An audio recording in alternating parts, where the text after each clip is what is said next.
Hello दोस्तों, मैं अमर स्वागत करता हूं आपके अपने चैनल स्टडी ग्रंथ में। जैसा कि हमने अपने पिछले वीडियो में भी बताया था कि हम लोग मध्यकाल भारत के साथ साथ आधुनिक भारत को भी देखेंगे, यानी मिडवल हिस्ट्री के साथ मॉडर्न हिस्ट्री को भी लेकर चलेंगे। एग्जाम ओरिएंटेड भी काफ़ी यहाँ तो क्वेश्चन आते हैं मॉडर्न हिस्ट्री से। कई लोगों का डिमांड भी था कि सर मॉडर्न हिस्ट्री भी साथ में लेकर चले, तो बिल्कुल, लेकिन आपको रेगुलर वीडियो मिलेंगे। अब देखेंगे आधुनिक, आज की वीडियो में हम देखेंगे मॉडर्न हिस्ट्री शुरू करने से पहले हम ये देखेंगे कि आखिर ये मॉडर्न हिस्ट्री में हमें पढ़ना क्या क्या है। एक ओवरव्यू लेंगे आज की वीडियो में, शुरू नेक्स्ट वीडियो में करेंगे। आज ओवरव्यू देखेंगे कहाँ से कैसे क्या क्या पढ़ना है, और आज ओवरव्यू में शुरू कर दे रहा हूँ किसका, मॉडर्न हिस्ट्री का। तो मॉडर्न हिस्ट्री में मुख्य रूप से देखेंगे तो इतने सारे चैप्टर को हमें ध्यान में देखना है। पहला इसमें जो टॉपिक पढ़ेंगे, भारत में यूरोपियों का आगमन। क्या पढ़ेंगे? भारत में यूरोपियों का आगमन, यानी अराइवल कैसे होता है, यूरोपीय कंपनी कैसे आती हैं, क्यों आती हैं, मुख्य रीजन क्या होता है, आखिर हमारा प्यारा भारत इनको इतना कैसे अपनी तरफ आकर्षित कर लेता है, इतना लुभावना इनको क्यों लगता है हमारा प्यारा भारत। इन टॉपिक में सब कुछ देखेंगे। और यहीं पर देखेंगे हम कि कैसे सबसे पहले पुर्तगाली आते हैं 1498 में, उसके बाद डच आते हैं, उसके बाद अंग्रेज आते हैं, उसके बाद आपको डेनिश आएंगे, उसके बाद आपको फ्रांसीसी आएंगे। यहाँ पे हम देखेंगे यूरोपियों का आगमन में पुर्तगाली 1498 में आते हैं, और यहीं पे डच 1605 में, अंग्रेज 1608 में, डेनिश 1620 में और फ्रांसीसी 1668 में। यानी भारत में यूरोपियों का आगमन में हम पूरे कंपनियों का आगमन का सीरीज देखेंगे, और यहीं पे ये भी देखेंगे भैया कि कौन सी कंपनी आती है, उसमें कौन सा गवर्नर जनरल आता है, आखिर भारत में जब पुर्तगाली आते हैं तो उससे क्या क्या चेंजेज हो जाते हैं, अगर पुर्तगाली आएंगे तो भारत में को क्या देते हैं, भारत में कौन सा बदलाव हमारे देश में आ जाता है, सब कुछ भारत में यूरोपीय कंपनियों का आगमन में देखेंगे। आज के वीडियो में थोड़ा सा इसका रिव्यू देंगे, हम शुरुआत कर देंगे इसको। दूसरा जो देखेंगे टॉपिक, ब्रिटिश साम्राज्य का भारत में विस्तार, यानी एक्सपेंशन ऑफ ब्रिटिश रूल। यहाँ पे ब्रिटिश रूल जो शुरुआत हो रहा है कि ब्रिटिश साम्राज्य भारत में विस्तार कैसे हो रहा है, क्या क्या। अब इस चैप्टर में क्या क्या देखेंगे, दिमाग में ये आ रहा होगा कि आखिर ये दूसरा चैप्टर है ब्रिटिश साम्राज्य का भारत में विस्तार, इसमें क्या क्या देखेंगे। इसमें देखेंगे कि आखिर अंग्रेजों ने भारत पर कैसे कैसे अपना आधिपत्य किया, अपने साम्राज्य को कैसे फैलाया। तो यहीं देखेंगे कि पहले बंगाल को कैसे अपने गिरफ्त में ले लेते हैं, फिर अवध वाले पोर्शन को कैसे गिरफ्त में ले लेते हैं, फिर कर्नाटक और यहीं पे मैसूर वाले हिस्से को कैसे अपने गिरफ्त में ले लेते हैं। यानी कि अपना एक्सपेंशन कर रहा है कौन, ब्रिटिश जो कंपनी आती है, ब्रिटिश साम्राज्य क्या करता है, ब्रिटिश रूल क्या करता है, अपना साम्राज्य विस्तार करता है धीरे धीरे। तो इस दूसरे चैप्टर में हम पूरा देखेंगे कि कैसे बंगाल को, अवध को, इधर मैसूर वाले हिस्से को कैसे कब्जे में लेते हैं। यहीं पे हम देखेंगे टीपू सुल्तान को देखेंगे, हैदर अली को देखेंगे, और उसी समय टीपू सुल्तान हैदर अली जब थे उसी समय लॉर्ड वेलेस्ली जो गवर्नर जनरल आता है, थोड़ा सा भी बता दे रहा हूँ, जिसका टाइम पीरियड था 1798 से 1805, और ये पूरे भारत की तकदीर बदल देता है। उस समय देखेंगे भारत के गवर्नर जनरल में जब लॉर्ड वेलेस्ली को देखेंगे, वो गवर्नर जनरल में दूसरा एक ऐसा गवर्नर जनरल आता है जो सबसे कम उम्र का आता है और पूरे भारत की तकदीर बदल देगा। हम लोग लॉर्ड डलहौजी को देखते हैं तो लॉर्ड डलहौजी 36 साल में आता है, और लॉर्ड वेलेस्ली मात्र 37 साल में यहाँ पे गवर्नर जनरल बनकर आता है। जब गवर्नर जनरल पढ़ेंगे तो बहुत डिटेल में उसको पढ़ेंगे, बहुत ही मजा आएगा आपको पढ़ के। तो ब्रिटिश साम्राज्य का भारत में विस्तार, तो यहाँ पे क्या क्या देखेंगे, यहाँ पे कंपनियों का आगमन, कैसे पुर्तगाली, डच, अंग्रेज, फ्रांसीसी, डेनिश आ रहे हैं, यहाँ पे कैसे एक्सपेंशन हो रहा है। तीसरा चैप्टर जो देखेंगे भैया, ब्रिटिश काल की विभिन्न नीतियाँ। क्या? ब्रिटिश काल की विभिन्न नीतियाँ, इसमें देखेंगे कि आखिर जब भारत में ब्रिटिश आ जाते हैं तो कौन कौन सी नीतियाँ लागू करते हैं, इनके आने से क्या भारत में क्या चेंजेज आते हैं, भारत के सामाजिक चेंजेस क्या आते हैं, भारत के परिवेश में क्या क्या चेंजेज आते हैं, यहाँ की अर्थव्यवस्था कैसे बदलती है, यहाँ का प्रशासन में क्या चेंजेज आते हैं, सब कुछ इस चैप्टर में देखेंगे। ब्रिटिश काल की विभिन्न नीतियाँ, यहीं पे अगर थोड़ा सा डिटेल में बात कर लें, बहुत थोड़ा सा डिटेल मैंने वर्ड यूज किया। यहाँ पे अगर आप देखेंगे तो यहीं पे देखेंगे आप अस्थाई बंदोबस्त, इकोनॉमी रिफॉर्म में देखेंगे, रिफॉर्म क्या था, ये सब केवल खून चूसना था भारतीयों का। अस्थाई बंदोबस्त, परमानेंट सेटलमेंट जो था, यहीं पे इकोनॉमी वाले उसमें देखेंगे कि अर्थव्यवस्था में क्या क्या चेंजेज आए। यहीं पे रैयतवाड़ी व्यवस्था देखेंगे, यही रैयतवाड़ी, रैयत का मतलब ये रायाया से बना है, रायाया का मतलब होता है किसान, बाद में ये सब देखेंगे। तीसरा देखेंगे महालवाड़ी, यानी ब्रिटिश काल में विभिन्न नीतियों के अंतर्गत हम देखेंगे कि अस्थाई बंदोबस्त अंग्रेजों के द्वारा कैसे लागू होता, कॉर्नवालिस ने कैसे लागू किया था, रैयतवाड़ी क्या था, महालवाड़ी व्यवस्था क्या थी, ये सब भू राजस्व से संबंधित ये सब सारी चीज़ें थी। फिर यहीं पे देखेंगे विभिन्न नीतियाँ में ही कि अंग्रेजों ने सती प्रथा को कैसे बैन किया। यही सती प्रथा उस समय राजा राम मोहन राय यहाँ पे एक अभियान चलाते हैं। उस समय गवर्नर जनरल था लॉर्ड विलियम बेंटिक, जिसका टाइम पीरियड था 1828 से लेकर 1835 तक, और 1829 में नियम नंबर 17 से सती प्रथा को पूरे भारत में बैन कर दिया जाता है। तो सब कुछ यहीं पे देखेंगे। फिर पुनर्विधवा विवाह अधिनियम, ये सब सारी जो नीतियाँ देखेंगे इसी में देखेंगे, यानी ये सब भू राजस्व की नीतियाँ, सामाजिक बदलाव क्या, सती प्रथा क्या, जो सामाजिक कुरीतियाँ हैं कैसे क्या किया जाता है, इनके खिलाफ कैसे नीतियाँ बनाई जाती हैं, सब कुछ इस चैप्टर में देखेंगे। आई होप सो कि आपको ओवरव्यू में दे रहा हूँ, अभी बोला वीडियो शुरू करने से पहले, कि हम लोग को क्या क्या पढ़ना है। अगर हमें किसी मंजिल पे पहुंचना है तो मुझे रास्ते में कौन कौन से ऑब्स्टेकल्स को, मतलब ऑब्स्टेकल से दूर जाना है, कैसे लड़ना है, कैसे क्या करना है, सब कुछ यहाँ पे एक रणनीति में बता रहा हूँ। रणनीति में पूरा आपका ये सेनापति आपके साथ डट कर युद्ध के मैदान में शामिल रहेगा। अब देखिए यहाँ पे जब अगला देखेंगे तो रिवोल्यूशन ऑफ 1857 एंड अदर रिलीवियंस, यानी देखेंगे कि 1857 की क्रांति और अन्य विद्रोह, यहीं पे देखेंगे कि एक महान क्रांति होती है।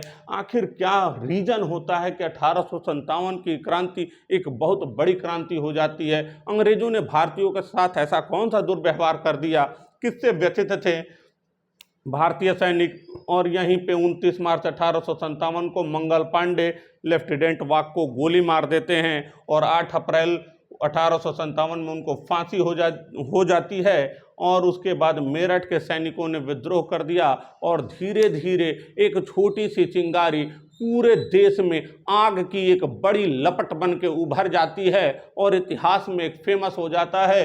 एक बहुत ग्रेट रेवोल्यूशन था 1857 की क्रांति, इसके बारे में देखेंगे।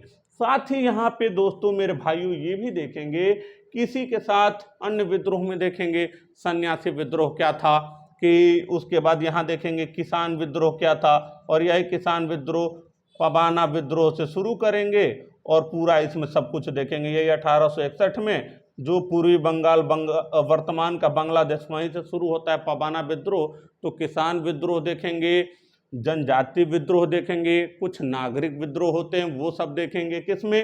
चौथे चैप्टर में 1857 के क्रांति और अन्य विद्रोह में। आई होप सो कि आपको ये एक चरणबद्ध तरीके से पूरा समझ में आ रहा होगा। अगला जो देखेंगे, ब्रिटिश काल के प्रमुख गवर्नर, वही प्रमुख गवर्नर जनरल कौन आते हैं, वायसराय कब से कहे जाते हैं, पहले क्या थे, कब से गवर्नर जनरल कहे जाने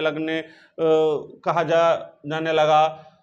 1773 का रेगुलेटिंग एक्ट आता है, कैसे उसमें सबसे पहले कौन आता है, सबसे बाद में कौन आता है, किसके द्वारा कौन सा काम किया जाता है। जैसे अभी मैंने इससे पहले बोला, लॉर्ड डलहौजी ने जैसे राज हड़प नीति की थी, वेलेजली ने क्या किया था, सब लॉर्ड कॉर्नवालिस ने क्या किया था, अस्थायी बंदोबस्त ये सब किया था। तो सब कुछ इसी में गवर्नर जनरल, ये थोड़ा सा फेमस चैप्टर है, थोड़ा सा इसको डिटेल में पढ़ेंगे। सबसे ज़्यादा यहाँ से विभिन्न नीति है, यहाँ से भी क्वेश्चन खूब पूछे जाते हैं। अब देखेंगे कि जो सबसे मोस्ट इम्पॉर्टेंट इसमें एक जो चैप्टर है मॉडर्न हिस्ट्री का, भारतीय राष्ट्रीय आंदोलन, यानी भारतीय राष्ट्रीय आंदोलन में हम देखेंगे कि ये जो अगर आप देखेंगे मॉडर्न हिस्ट्री को अगर मैं बांट दूं, जैसे मैं क्या बांटूं, अगर देखा जाए मॉडर्न हिस्ट्री को कैसे देखा जाता है, एक तो देखा जाएगा जब 1884 में देखेंगे, उसके बाद यहाँ से 1885 84-85 में कांग्रेस का गठन हो जाता है लॉर्ड डफरिन के उसमें शासनकाल में, और यहाँ पे अब देखा जाए कि लॉर्ड डफरिन का अनुशंसा पे अब यहाँ पे भारतीय राष्ट्रीय आंदोलन में यहाँ देखेंगे कि कैसे कैसे असहयोग आंदोलन कैसे होते हैं, इसमें समन्वय अवज्ञा आंदोलन कैसे होते हैं, सब कुछ यहाँ पे देखेंगे भारतीय राष्ट्रीय आंदोलन में इस चैप्टर में। चौथा एक चैप्टर और अगर ऐड करना चाहिए तो मिसनिलियस में ये देख लीजिएगा आप, विविध वाले में, मिसनिलियस वाले में, कि किसने कौन सी पुस्तक लिखी, किसको कौन सी उपाधि मिली, राजा की उपाधि राजा राम मोहन राय को किसने दिया, इनका मूल नाम क्या था, रविन्द्रनाथ टैगोर किसने किसको, महात्मा की उपाधि गांधी जी को किसने दिया था, सब कुछ इसमें मिसनिलियस वाले चैप्टर में देखेंगे। यानी मॉडर्न हिस्ट्री में मुख्य रूप से आपको देखना है, देखो भैया, भारत में यूरोपियों का आगमन, ब्रिटिश साम्राज्य का भारत में विस्तार, ब्रिटिश काल की विभिन्न नीतियाँ, 1857 की क्रांति और अन्य विद्रोह, पांचवा ब्रिटिश काल के प्रमुख गवर्नर, छठवां भारतीय राष्ट्रीय आंदोलन, और मिसनिलियस में वही सब उपाधि आप पुस्तक देख लेंगे। तो ये आपको पूरा कवर करना है। इसे कवर कराने में मैं आपके साथ डट के आपके साथ रहूंगा, और पूरा मैं आपको दावे के साथ कह सकता हूं कि आपको बहुत ज़्यादा बुक नोट्स ये सब के चक्कर में नहीं पढ़ना है। मैं आपको क्लास में ही पूरा याद दिलाने की गारंटी दिलाता हूं, और पूरा आपको क्लास में ही याद हो जाएगा। साथ ही में मेरे वीडियो के कुछ अभी उस पर वर्क चल रहा है, और हमारे टेक्निकल सपोर्ट टीम में शुक्ला जी का बहुत बहुत धन्यवाद, आभार, ये भी हमारे साथ हैं, और कुछ दिनों बाद अभी इस पर काम चल रहा है। आपको नीचे उसका लिंक PDF भी प्रोवाइड कराए जाएंगे। अगर जो मैं टॉपिक पढ़ा लिया, जैसे मैं भारत में यूरोपियों का आगमन पढ़ा दिया, तो इससे कितने एग्जाम में क्वेश्चन बन सकते हैं, कितने पॉसिबिलिटी हैं, कितने क्वेश्चन पिछले बार आए थे, प्रीवियस ईयर भी देखा जाएगा, पॉसिबिलिटी कितने बनते, सारे क्वेश्चन की एक सीरीज भी दिया जाएगा, उसको देंगे, आप सॉल्व करिएगा, फिर मैं क्लास में भी सॉल्व कराऊंगा। तो ये सब आप घबराइए ना, उस पर काम चल रहा है। अब देखेंगे कि अगर यहीं पे देखेंगे भारत में यूरोपियों का आगमन, तो सब थोड़ा सा इसमें शुरुआत में कर दे रहा हूँ। मॉडर्न हिस्ट्री देखिए, इतना समझ में आ गया होगा आपको। यहाँ पे देखेंगे कि सबसे पहले अगर देखा जाए तो यहीं भारत में कौन आते हैं, पुर्तगाली आते हैं। तो यहाँ पे यही देखेंगे आखिर ये पुर्तगाली भारत में आते ही क्यों हैं, क्या रीजन था कि यह आखिर अचानक ज़रूरत ही क्यों पड़ गई कि 1498 में वास्को डी गामा भारत की तलाश करने निकल गया। तो ये सब देखेंगे हम अगली वीडियो में, और यहीं पे ये सब चीज़ देखेंगे कि आखिर पुर्तगालियों का योगदान क्या रहा भारत में। तो यही अगर आप देखेंगे प्रिंटिंग प्रेस देखेंगे, प्रिंटिंग प्रेस की स्थापना, तो प्रिंटिंग प्रेस की स्थापना का श्रेय पुर्तगालियों को ही जाता है। जो आलू खाते हैं ना, वो भी यही लेकर पुर्तगाली ही लेकर आते हैं। जो मक्का जानते हैं ना भैया, जो मक्का जाते होंगे मूवी वूवी देखने, और जो नहीं मैडम लोग कहती हैं कॉर्नफ्लेक्स खाना है, तो जो कॉर्नफ्लेक्स खाना है और आपका 250 से 300 रुपये जो खर्च होता है, तो ये ससुरे लाए थे कौन, पुर्तगाली। और यहाँ से मक्का लाएंगे, आलू लाएंगे, लाल मिर्च लाएंगे, पपीता लाएंगे, अल्फासो आम लाएंगे, अमरूद लाएंगे। मुख्य रूप से जो सबसे ज़्यादा इम्पोर्टेंट है प्रिंटिंग प्रेस की स्थापना, और क्या, लाल मिर्च। ये एग्जाम में क्वेश्चन पूछा गया है, ठीक है। तो ये सब पुर्तगालियों की देन थी। थोड़ा सा वीडियो में शुरू कर दे रहा हूँ, एक दो चीज़ और बता दे रहा हूँ कि यहाँ पे अगर ये देखेंगे दोस्तों कि पुर्तगाली सबसे पहले 1498 में आते हैं, और कोचीन केरल में पहला कारखाना शुरू करते हैं। कहाँ पे, कोचीन केरल में। कब, 1503 में। दिमाग में ये प्रश्न उठ रहा होगा कि आखिर ये कोचीन केरल में जो 1503 में कारखाना खोले हैं, तो ये बताइए सर आखिर ये कारखाना क्या बड़ी बड़ी मशीनें यहाँ पे स्थापित हो रही थी? तो जवाब मिलेगा नहीं। एक अपना गोडाउन कह लीजिए, एक गोडाउन जैसा खोलते थे, उसी को ये कारखाना का नाम देते थे। तो सबसे पहले पुर्तगाली आते हैं और कोचीन में कारखाना खोलते हैं। थोड़ा सा देखिए, दिल है कि मानता नहीं। मैं एक ऐसा टीचर हूँ, ऐसे पढ़ाता हूँ, बड़ी बातें नहीं हैं, कि जब तक मुझे ये नहीं लगता है कि मेरे प्यारे भाई संतुष्ट ना हो जाएं, मुझे खुद सुकून नहीं मिलता है। और मुझे भी ये लगता है कि जब तक मैं पढ़ा के आपको याद ना करा दूं, तब तक मैं संतुष्ट नहीं हो पाता हूं। तो यहाँ पे देखेंगे, सबसे पहले भारत में आते हैं पुर्तगाली। कौन भैया? पुर्तगाली। और यही पुर्तगाली आते हैं भारत में 1498 में और 1961 में जाते हैं। याद रख लीजिएगा, सबसे पहले भारत में कौन आता है? पुर्तगाली आते हैं। सबसे बाद में कौन जाता है? यह ससुरे जाते हैं। कब? 1961 में। गोवा वाला चीज चलिए बताएंगे। यहाँ पे सबसे पहले आते हैं, सबसे पहले जाते हैं। आखिर ये आए कहाँ? काहे हमारा प्यारा भारत इनको इतना प्यारा लग गया? काहे दौड़ दौड़ के भारत की खोज में निकल गए? तो थोड़ा सा स्थितियाँ देखेंगे, इधर ये वाला पोर्शन देखेंगे, इधर अरब में कस्तूनिया था। इधर के व्यापारी भारत में आते हैं और व्यापार करते हैं। किसका व्यापार करते हैं? मसाले का। मसाले का व्यापार करते हैं भैया। यही केरल वाले हिस्से में काफ़ी ज़्यादा मसाला होता था और यहाँ से मसाले लेके जाते थे और ये क्या करते थे?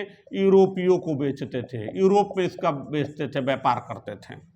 यहाँ पे यूरोप में मसाले की खपत बहुत ज़्यादा थी, लेकिन होता क्या है कि 1453 में क्या होता है? धर्मयुद्ध होता है और यहाँ से जो आते हैं और कस्तूनिया पे उस्मान का आक्रमण होता है और ये व्यापार जो मसाले का होता है, तो 1453 में कस्तूनिया के द्वारा जो व्यापार होता है बंद कर दिया जाता है। ये बताओ कि डेली हमें आइसक्रीम खाने की रात में आदत है, आप खूब खा रहे हैं, खूब खा रहे हैं, अचानक मान लीजिए मिलना बंद हो जाएगा तो बेचैन होकर मैं कहीं और दूर दूर जाऊंगा, खोजूंगा।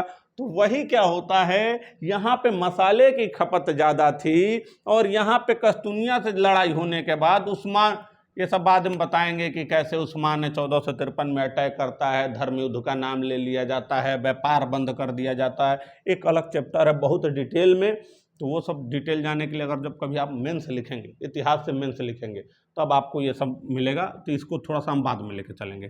अब देखिए, यहाँ पे यूरोप से जब मसाले का व्यापार होता है, तो भैया ये मसाले की खोज, तो ये जो व्यापारी इधर आते हैं उनसे पूछते हैं यूरोपी कि ये भैया ये बताओ, ये कहाँ से मसाला लेकर आते हो? तू कहते हैं वो उधर एक सुदूर एक भारत बसा है और वहीं से हम लोग क्या करते हैं? मसाला लेकर आते हैं। और यही सुन बैठे थे कि कोई पूर्व में भारत एक इधर देश है और यहीं से ये मसाले लेकर आते हैं। अब क्या करते हैं कि ये सब सोचते हैं कि क्यों ना हम डायरेक्ट भारत आ जाएं। क्या सोचते हैं? क्यों ना हम डायरेक्ट भारत आ जाएं। और यहीं पे क्या होता है, उस समय की स्थितियां थोड़ा यूरोप का देखा जाए। यूरोप में पुनः जागरण आ चुका था। क्या आ चुका था भैया? पुनः जागरण। और इसी पुनः जागरण में क्या होता था?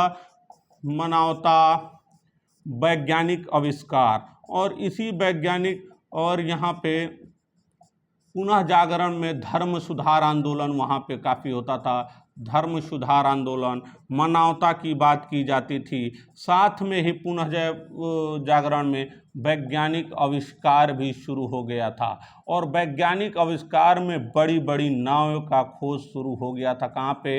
यूरोप में। बड़ी बड़ी नावें बन जाती हैं कहाँ पे? यूरोप में। और यही बड़ी बड़ी नाव को लेता है और यूरोप में पुर्तगाली राजा जो कहता है कि देख वास्को डिगमवा, जाओ जरा भारत की खोज करो, बिन मसाला में रह ना पाऊँ भारत की खोज करो, कैसे भी करो नहीं तो तुमको जिंदा मार दिया जाएगा। अभी सोचता है वास्को डी गामा कि चलो भैया राजा का हुक्म है, चला जाए क्या खोजने, भारत खोजने।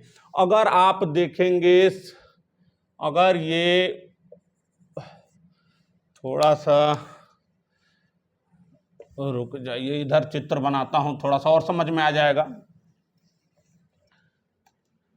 इधर देखेंगे कि ये आपका उत्तर अमेरिका, ये आपका साउथ अमेरिका, ये नॉर्थ अमेरिका, साउथ अमेरिका, ये वाला यूरोप वाला पोर्शन, ये आपका अफ्रीका, और ये सब करके इधर अपना भारत बसा है। ये क्या आते हैं, ये सब घूमते घूमते घूमते घूमते ये सब आता है, वास्को डी गामा घूमते घूमते आता है। जब यहाँ पे ये साउथ इधर आता है, साउथ इधर जब अफ्रीका कॉन्टिनेंट में के पास आता है तो इसको लगता है कि मैं भटक गया हूँ। किसको? वास्को डी गामा को। ये वापस जाने लगता है, फिर सोचता है कि अगर जाएंगे तो पुर्तगाल में बेइज्जती होगी, राजा मारेगा। एक प्रयास और करते हैं और ये भटकते भटकते भटकते भटकते कहाँ आ गए, भटकते भटकते गुजरात के निकट पहुँच गए। कहाँ पहुँच गए बबुआ? गुजरात के निकट पहुँच गए। और यहीं पे गुजरात में एक पथ प्रदर्शक मिलता है, अब्दुल मुनीफ। कौन मिलता है? अब्दुल मुनीफ मिलता है। और ये क्या करता है कि कहता है कि बताओ यार भारत कहाँ है? कहे भारत तो यही, तुमको क्या चाहिए? कि मुझे मसाला चाहिए। ती वास्को डी गामा से कहता है अब्दुल मुनीफ मामा, देख भैया मसाला चाहिए तो गलत दिशा में आ गए हो। यहाँ पे तो गुजरात आ गए हो, साल्ट मिलेगा, नमक मिलेगा, थोड़ा सा नीचे चले जाओ। कहाँ चले जाओ? नीचे चले जाओ। और बताता है नीचे केरल है और वहीं पे मसाला मिलेगा। और जैसे ही जब नीचे जाता है वास्को डी गामा, सबसे पहले केरल पहुंचता है। कब? 1498 में। और यहीं पे तत्कालिक राजा जेमोरिन ने वास्को डी गामा का स्वागत किया। किसने स्वागत किया? जेमोरिन ने 1498 में किसका स्वागत किया? वास्को डी गामा का स्वागत किया। इस तरीके से 1498 में वास्को डी गामा ने भारत की खोज कर डाली। थोड़ा सा बैक फ्लैश में जाएंगे दोस्तों। अब देखिए, संघर्ष बड़ी शिद्दत से करिए, मंजिल मिले या ना मिले ये तो अलग बात है, हम कोशिश ही ना करें ये तो गलत बात है। तो संघर्ष से पीछे ना हटिए मेरे दोस्तों, मेरे भाइयों।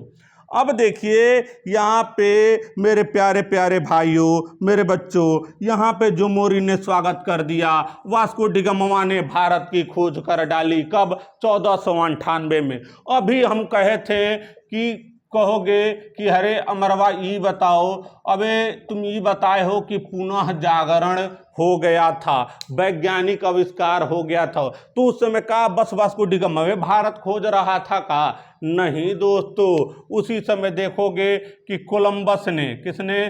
कोलंबस ने अमेरिका की खोज कर डाली। किसकी खोज कर डाली? अमेरिका की। तो अमेरिका की खोज किसने कर डाली? कोलंबस ने कर डाली। उसी समय तस्मान ने न्यूजीलैंड की खोज कर डाली। किसकी खोज कर डाली? न्यूजीलैंड की। तस्मानवा ने किसकी खोज कर डाली? न्यूजीलैंड की खोज कर डाली। कुक कहें कि अरे दादा हम काहे किसी से कम, और कुक ने किसकी खोज कर डाली? कुक ने, 7 महाद्वीप में हमारा ऑस्ट्रेलिया भी है, और कुक ने ऑस्ट्रेलिया की खोज कर डाली। इस तरीके से पुनः जागरण में, वैज्ञानिक आविष्कार में 1498 में, सबसे पहले 1498 में भारत आता है वास्को डी गामा और भारत की खोज कर दिया। कोलंबस अमेरिका की खोज कर दिया। कुक ने किसकी खोज कर दिया भाइयों? तो कुक ने ऑस्ट्रेलिया की खोज कर दिया। तस्मान ने किसकी खोज कर दिया? न्यूजीलैंड की खोज कर दिया। यहाँ पे आ गया कौन?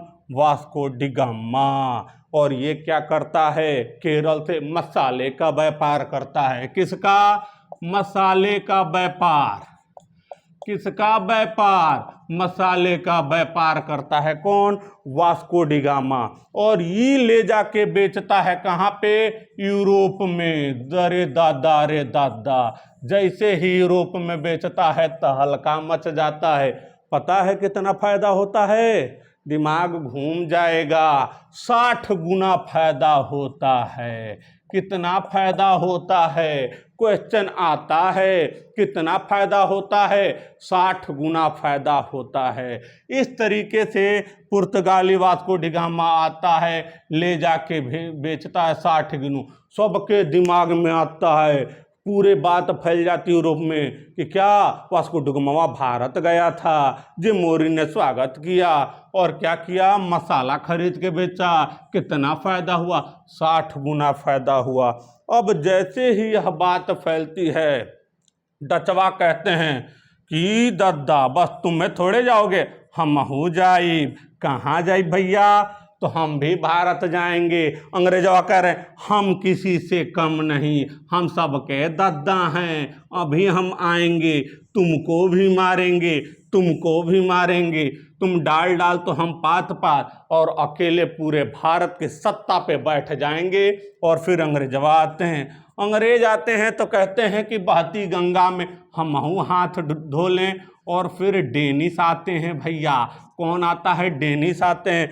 फ्रांसीसिया कहते हैं हम कहाँ हैं किसी से कम, हम कहाँ नहीं भारत जाएं। इस तरीके से फ्रांसीसिया भी आते हैं। तो सबसे पहले क्रम पूछा जाता है, एग्जाम में क्रम पूछा जाएगा। सबसे पहले भैया कौन आता है? पुर्तगालिया आते हैं। कब आते हैं? 1498 में आते हैं। दूसरा कौन आता है बबुआ? डच आते हैं। ये कब आते हैं? 1605 में आते हैं। अंग्रेजवा तुम डाल डाल तो हम पात पात, हम काहे ससुर के हु से कम। और ई कब आते हैं? 1608 में आते हैं। ई कहते हैं अच्छा तुम लोग जाओगे तो हम कहे न जाए। डेनिसवा कहते हैं बहती गंगा में हम हाथ धोएंगे। और ई आ जाते हैं कब भैया? 1620 में। फ्रांसिस कहते हैं कि सब जा रहे हैं, तुम जहाँ जहाँ हम पीछे पीछे, साथ छोड़ेंगे ना तुम्हारा।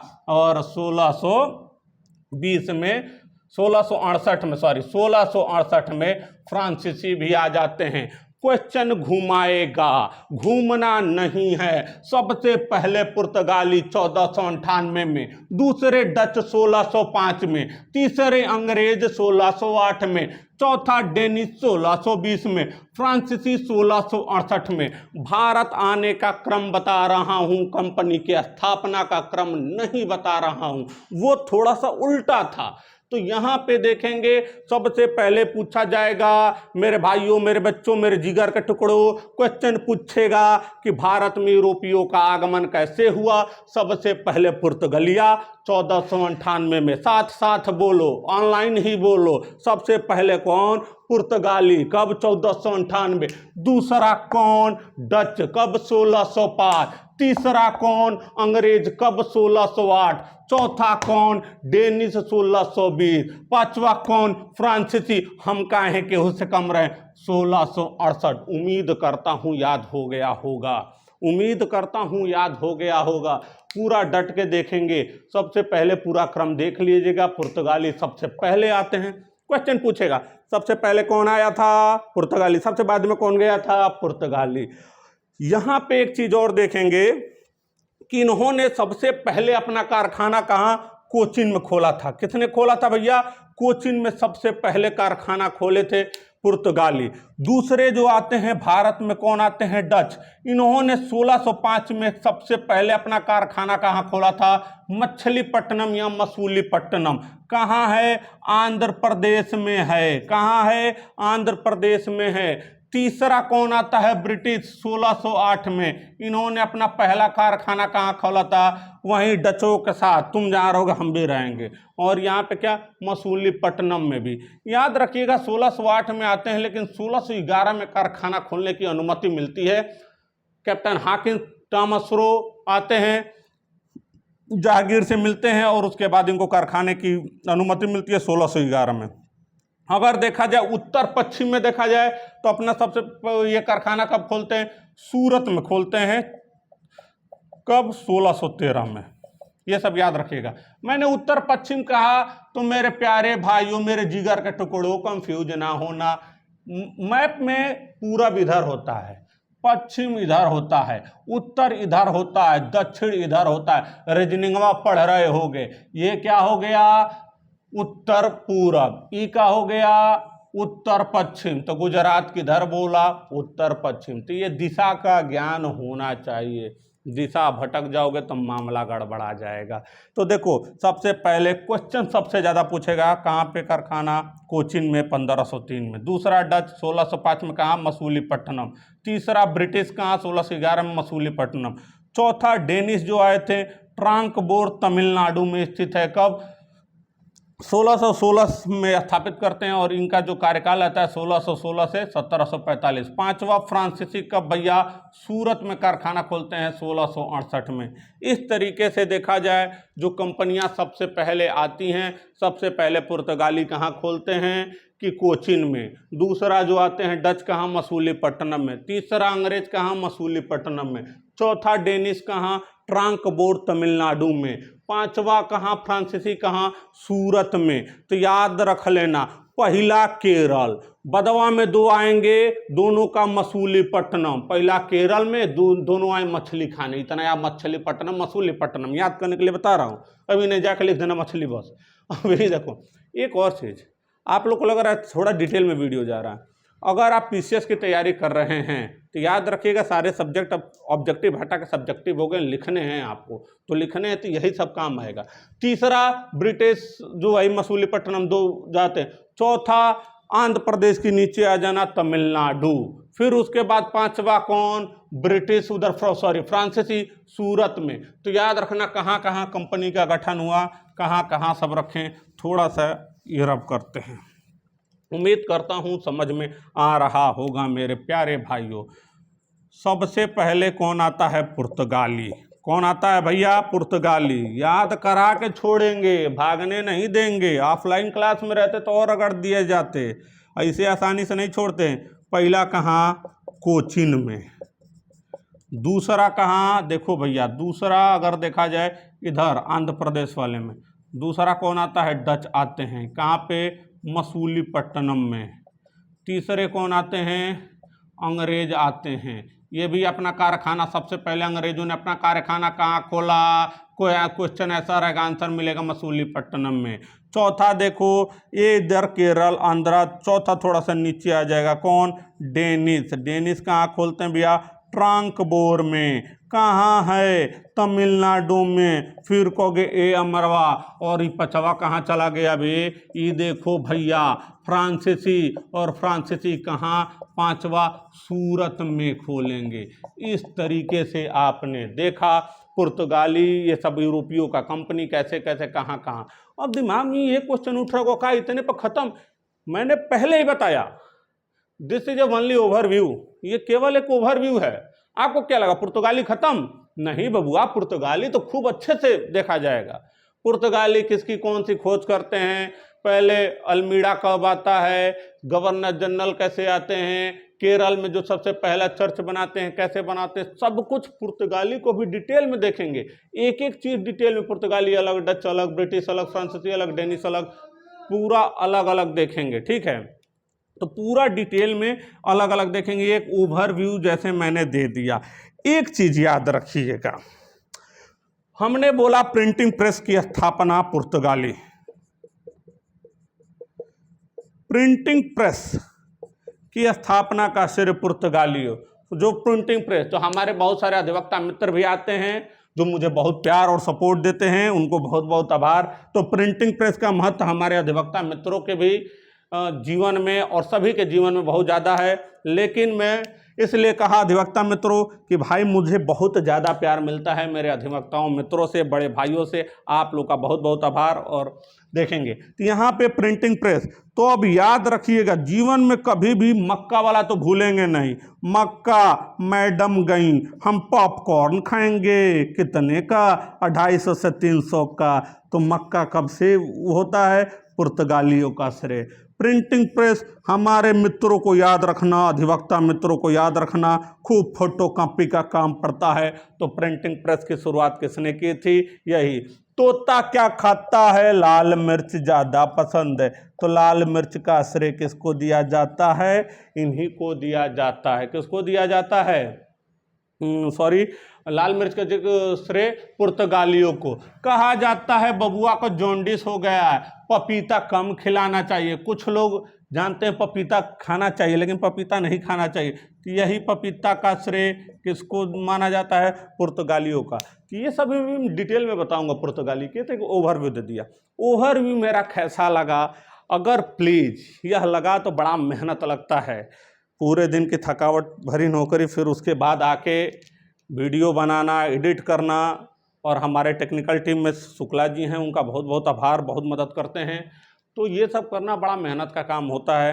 तो मैं बस थोड़ा सा आपसे कुछ नहीं, ये कही उम्मीद है, अपना लाइक शेयर और सब्सक्राइब करिए, अपना प्यार मुझ पर बरसाइए और उम्मीद करिए कि आपको आगे दिख जाएगा। मैं अपने मुंह से कुछ नहीं कहूँगा, आपको सारे वीडियो बहुत अच्छे से मिलेंगे। बस मुझे आपके प्यार और आशीर्वाद की ज़रूरत है। तो अपना प्यार और आशीर्वाद अपने इस बड़े भाई, छोटे भाई, कुछ भी मान लीजिए, इस पर बनाए रखिएगा। आपका उसके लिए बहुत बहुत साधुवाद। और ऐसे ही वीडियो को देखते रहिए। और प्लीज़ एक बार फिर से कह रहा हूँ, वीडियो को लाइक शेयर और सब्सक्राइब, मेरी कमाई यही रहेगी, आप लोग का प्यार। ठीक है, तब तक के लिए जय हिंद, जय भारत, जय जय माँ भारती।